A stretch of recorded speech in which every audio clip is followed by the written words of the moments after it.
Start start பண்ணுங்க brother.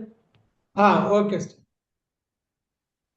தந்தை மகன் தூய் ஆவியாரின் பேராலே ஆமென். அன்பின் ஆண்டவரே, இந்த 3 மணி ஜெப வேண்டல் நேரமாகி இந்த 3 மணிக்கு ஜெப ஆராதனையில் கலந்து கொள்கிற ஒவ்வொருவருக்காகவும்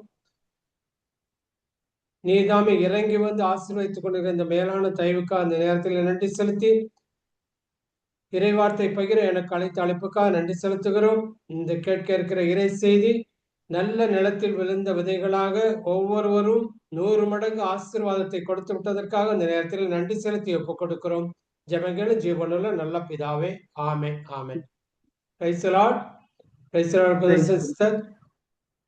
கடந்த அரை மணி நேரமாக நல்லதொரு துதி ஆராதனை நிகழ்த்தி அந்த தூதர்கள் கூட்டத்தோடு கோடான கோடி வானத்திலும் சேராவிலும் சதா காலமும் போற்றி புகழ்ந்து ஆராதித்து மையப்படுத்துவது போல இந்த துதி ஆராதனையை நாம் எடுத்த துதி ஆராதனையை ஆண்டவர் நிச்சயம் மகிழ்ந்திருப்பார் என்ற நம்பிக்கையோடு இறை செய்தியை உங்களோடு பகிர்ந்து கொள்ள ஆசைப்படுகிறேன். இன்றைய நமக்கு கொடுக்கப்பட்ட இறை செய்தியானது மத்தேயு நற்செய்தி அதிகாரம் 5 இறை வார்த்தை 43 முதல் 48 வரை. எல்லாரும் திருவிவிலியத்தை கையில் வச்சுக்கோங்க. ஏன்னா இறைவார்த்தை படிப்போரும் கேட்போரும் பேர் பெற்றோர்னு இறைவார்த்தை சொல்லுது. அப்ப நம்ம இறைவார்த்தையை கேட்கும்போது நம்ம கையிலிருந்து ஒவ்வொரு வார்த்தையும் அந்த வார்த்தையான ஆண்டவர் நம்ம ஒவ்வொருவரோடும் பேச காத்து கொண்டே இருக்கிறார். ஏன்னா நம்ம இந்த இறைவார்த்தை கையில இருக்கும்போது ஜீசஸை கையில வச்சிருக்க மாதிரி. அதனால இறைவார்த்தையை தியானிக்க நீங்க எல்லாருமே கையில பைபிளை எடுத்து கையில வச்சுக்கோங்க. சரிங்களா? Price the Lord. இந்த வாசிக்க இன்றைக்கு கொடுக்கிற இறைவார்த்தை மத்தேயு நற்செய்தி அதிகாரம் 5 இறைவார்த்தை 43 முதல் 48 வரை நான் வாசிக்கிறேன். உனக்கு அடுத்திருப்பவரிடம் அன்பு கொள்வாயாக, பகைவரிடம் வெறுப்பு கொள்வாயாக என கூறியிருப்பதை கேட்டிருக்கிறீர்கள். ஆனால் நான் உங்களுக்கு சொல்கிறேன், உங்கள் பகைவரிடமும் அன்பு கூறுங்கள், உங்களை துன்புறுத்துவோருக்காக இறைவனிடம் வேண்டுங்கள். உங்கள் பகைவரிடமும் அன்பு கூறுங்கள், உங்களை துன்புறுத்துவோருக்காக இறைவனிடம் வேண்டுங்கள். இப்படி செய்வதால் நீங்கள் உங்கள் விண்ணக தந்தையின் மக்களாவீர்கள். ஏனெனில் அவர் நல்லோர் மேலும் தீயோர் மேலும் தம் கதிரவனை உதித்தெழச் செய்கிறார். நேர்மையுள்ளோர் மேலும் நேர்மையற்றோர் மேலும் மழை பெய்ய செய்கிறார். உங்களிடத்தில் அன்பு செலுத்துவோரிடமே நீங்கள் அன்பு செலுத்துவீர்களானால் உங்களுக்கு என்ன கைமாறு கிடைக்கும்? வரி தண்டுவோரும் இவ்வாறு செய்வதில்லையா?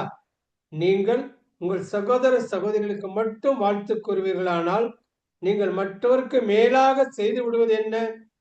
பிற இனத்தாரும் இவ்வாறே செய்வதில்லையா? ஆதலால் உங்கள் விண்ணக தந்தை நிறைவுள்ளவராய் இருப்பது போல நீங்களும் நிறைவுள்ளவர்களாய் இருங்கள். ஆமென். Praise the lord. உங்கள் விண்ணக தந்தை நிறைவுள்ளவராய் இருப்பது போல நீங்களும் நிறைவுள்ளவராய் இருங்கள். Praise the lord. இது ஆண்டவரின் அருள் வார்த்தை.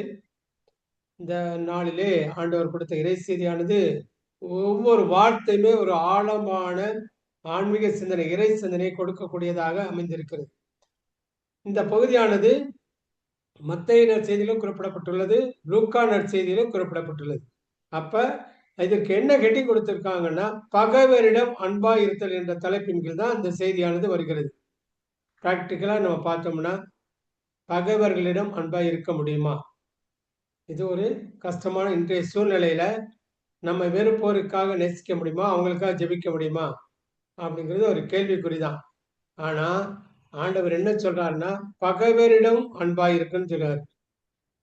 இந்த வாசிக்கப்பட்ட இந்த நற்செய்தியானது மத்தேயு நற்செய்தி 5ஆம் அதிகாரத்துல வருது.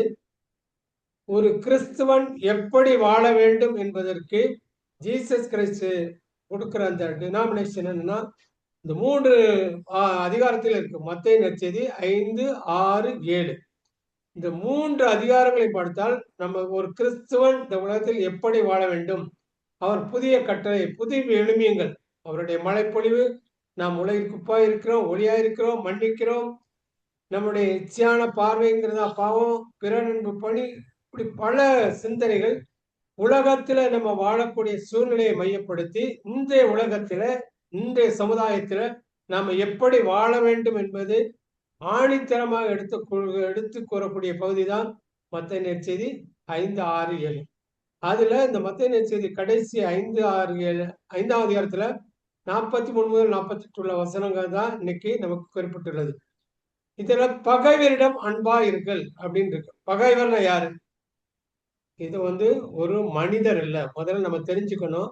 நம்ம சாதாரணமா அந்த வசனத்தை வாசிக்கும் போது பகைவரிடம் அன்பா இருத்தல்னா நமக்கு ஏதாவது துரோகம் செய்தா குற்றம் செய்தாங்க நம்ம பகையாளி அப்படின்னு தான் நம்ம மைண்ட் சொல்லும். ஆனா இதுக்கு விவிலிய விளக்கம் என்னன்னா, இது ஒரு மனிதர் அல்ல.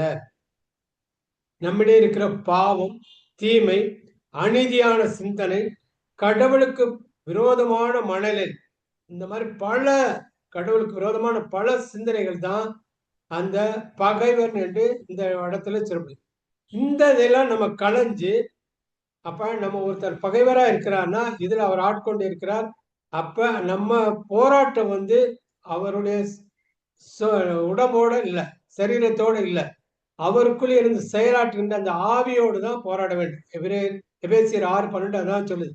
அப்ப நம்முடைய போராட்டம் அந்த ஆவியை அவரை செயல்படாமல், அவர் இயல்பா இருக்க விடாமல், அன்பு செலுத்த முடியாமல், அவர் மேல பகல விதமான கோபம் அக்கினி அதுல இறங்கி அவரை மையப்படுத்தி அவரை சிந்திக்க செயல்பட விடாமல் தடுக்கின்ற அந்த ஸ்பிரிட்டை தான் நம்ம வெளியேற்றி அந்த சகோதரர்கள் நம்ம அன்பு செய்ய வேண்டும் என்பதுதான் இந்த வாசகத்தினுடைய மைய சிந்தனை. அப்ப அந்த கோபம், பொறாமை, அகந்தை, பழிவாங்கு குணம் தான் அப்ப நமக்குள்ள இருக்கிற பகைவர். அது நமக்குள்ள வெளியேறணும். அது நமக்குள்ள வெளியேறிச்சுன்னா ஜீசஸை போல அன்பு செய்ய முடியும். யூத சமுதாயத்துல எப்படின்னா, அடுத்திருப்பவனை அன்பு செய், பகைவர் மீது வெறுப்பு கொள் அப்படின்னு தான் சொல்லுது. இன்னைக்கு வாசகத்துல அதான் வருது. யூத சிந்தனை அப்படிதான். நண்பனை நேசி, பகைவரை வெறுத்து விடு. ஆனால் இயேசு என்ன சொல்றாருன்னா, பகைவரை நேசி, துன்புறுத்துவோருக்காக ஜெபி. இது ஒரு இயற்கை அன்பு இல்ல, இது தெய்வீக அன்பு என்று சொல்றோம். அகாப்பே அன்பு. அந்த அகாப்பே அன்பு நமக்குள்ள இருக்கணும்னா நம்ம பகைவர்களை நண்பனை நேசிப்பது போல பகைவர்களை நேசிக்கணும். அவருக்காக நம்ம ஜெபிக்கணும். ஜீசஸ் அதான் பண்ணார்.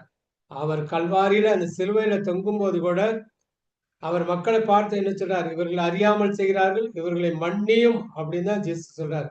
அந்த அன்பு தான் இன்னைக்கு நம்மிடம் ஒவ்வொருவரிடமும் எதிர்பார்க்கிறார். சாதாரண அன்பு செய்வர்களை நேசிப்பான், மதிப்பவர்களை மதிப்பான், பழிவாங்க. ஆனால் இயேசுவின் சீடன்னு நம்ம சொல்றோம்னா நாம் அனைவரும் எல்லோரையும் மன்னிக்கவும், அன்பு செய்யவும், சிறப்பாக பகைவர்களை நேசிக்கவும் தான் நம்ம அழைக்கப்படுகிறோம். ஏன்னா இன்னைக்கு வாசகத்தினுடைய இறுதி வாசகம் என்ன சொல்லுதுன்னா, விண்ணக தந்தை நிறைவுள்ளவராய் இருப்பது போல நீங்களும் நிறைவுள்ளவர்களாய் இருங்கள். இதுதான் இன்றைக்கு வாசிக்கப்பட்ட இறைவார்த்தையில ரேம வேர்டாக ஆண்டவர் எனக்கு கொடுத்திருக்கிறார். அது என்ன? நிறைவுள்ளவர். அவர் நிறைவானவர். யோவான் 1:16 அதான் சொல்லுது. இவரது நிறைவிலிருந்து நாம் யாவரும் நிறைவாக அருள் பெற்றுள்ளோம் அப்படின்னு சொல்லுது. யோவான் 1:16 நமக்கு ஆல்ரெடி கொடுத்தாச்சு, நிறைவாக கொடுத்தாச்சு, அருளை கொடுத்தாச்சு.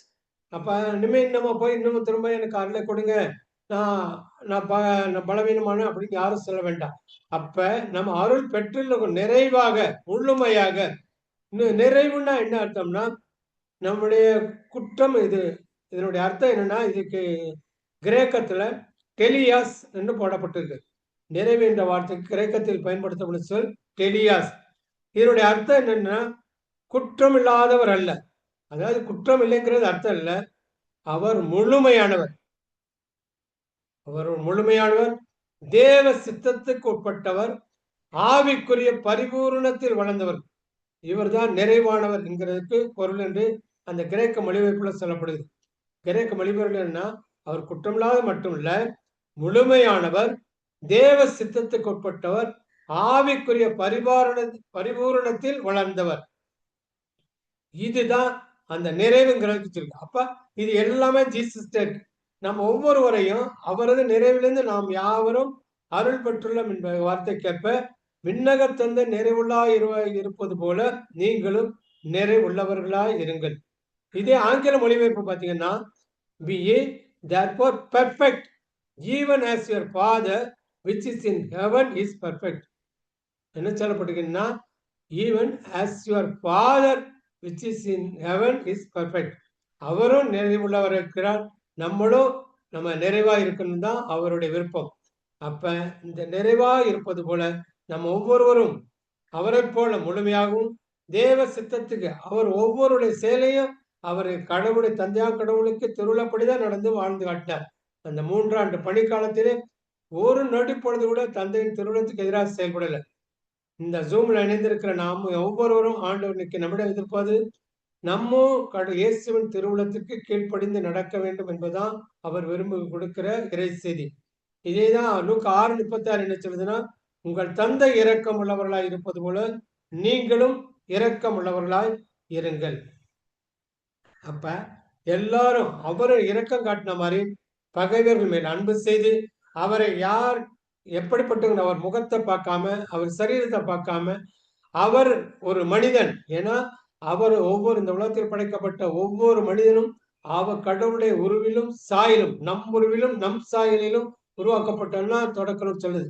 அப்ப ஒவ்வொருவருமே கடவுளின் உருவிலும் சாயலிலும் படைக்கப்பட்டவர்களா இருப்பதால் நாம் ஒவ்வொருவரும் அவர் மேல் அன்பு செலுத்தவும் அவர் காட்டிய வழி நடக்கவும் இந்த 3 அதிகாரங்களும் இந்த 3 அதிகாரமும் நாம் எப்படி உலகத்தில் வாழ வேண்டும், உலகத்துக்கு உப்பா இருக்கணும், உலகத்துக்கு ஒளியா இருக்கணும். நீங்கள் உலகிற்கு ஒளியாய் இருக்கிறீர்கள். அப்ப ஜீசஸ் என்ன சொல்றாரு, நான் ஒவ்வொருவரையும் பார்த்து சொல்லக்கூடிய வார்த்தை, நாம எல்லாரும் ஒளியாக இருக்கிறோமா? அப்ப ஒளியின் மக்களாக நம்ம திகழ்றோமா? இல்லைன்னா நம்ம என்ன செய்யணும் அப்படிங்கிறது தான் இந்த வசனங்கள் எல்லாம் நமக்கு எடுத்துக்காட்டுது. இதுல பகைவர் யாருன்னா நம்ம சமாதானத்தை கெடுக்கும் மனிதன். ஆனால் நம்ம அன்பு காட்டும் போது அது இதயத்தை கெடுக்க விடாது. எனவே இயேசுவை போல அன்பு செய்பவர்களாக மாறுவோம். அப்ப அந்த இயேசுவை போல அன்பு செய்ய மாறணும்னா நம்ம செய்ய வேண்டியது ஒரே ஒன்றுதான். கலாத்தியர் 5:22-23 அந்த வசனங்களை வாசித்து ஆவிக்குரிய கனிகள் அந்த 9ஐயும் நம்ம செயல்படுத்தக்கூடிய பிள்ளைகளாக இந்த நாளிலே வாழ வேண்டும் என்பதுதான் கடவுளுடைய விருப்பம். ஆமென். தந்தை மகன் தூய ஆவியாரின் பெயராலே ஆமென். Praise the Lord.